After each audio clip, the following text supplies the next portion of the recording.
अमेरिकी सांसदों ने ताइवान के राष्ट्रपति से मुलाकात के रूप में चीन और अधिक सैन्य अभ्यास किया। चीन ने अमेरिकी सांसदों की द्वीप पर चल रही यात्रा के जवाब में स्वशासित ताइवान के पास ताज़ा सैन्य अभ्यास किया है। इस महीने की शुरुआत में अमेरिकी हाउस स्पीकर नैन्सी पेलोसी की ताइपे की यात्रा के कारण उच्च तनाव ताइवान में जारी है। जलदिमरू सेनेटर एडवर्ड माके के नेतृत्व में 5 अमेरिकी सांसदों का एक समूह रविवार की देर रात ताइपे पहुंचा और सोमवार को राष्ट्रपति त्साई इंग-वेन से मुलाकात की, जिससे बीजिंग के गुस्से का विरोध शुरू हो गया, जिसने इस यात्रा को इसकी संप्रभुता का उल्लंघन कहा।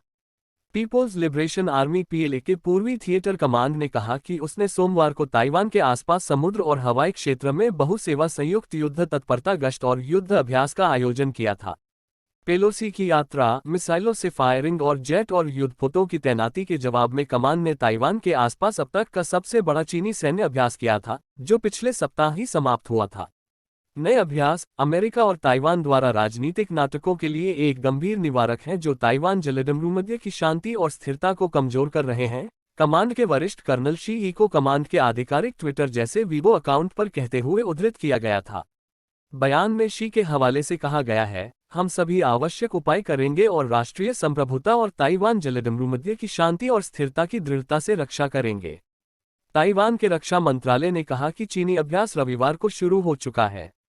समाचार वेबसाइट taiwannews.com ने बताया, रविवार को ताइवान के वायु रक्षा पहचान क्षेत्र ADIZ में कम से कम 22 चीनी सैन्य विमानों और 6 नौसैनिक जहाजों ने उल्लंघन किया, जिसमें 10 युद्धक विमान मध्य रेखा को पार कर गए। यात्रा पर प्रतिक्रिया व्यक्त करते हुए चीनी विदेश मंत्रालय ने बीजिंग में कहा कि वह अमेरिकी प्रतिनिधिमंडल की यात्रा के बाद संप्रभुता और क्षेत्रीय अखंडता की रक्षा के लिए कड़े कदम उठाएगा। चीनी विदेश मंत्रालय के प्रवक्ता वांग वेनबिन ने सोमवार को कहा कि प्रतिनिधिमंडल ने खुद को कम करके आंका और एक चीन सिद्धांत को चुनौती देने का प्रयास किया। उन्होंने कहा कि उनके प्रयास असफल होने के लिए बर्बाद थे।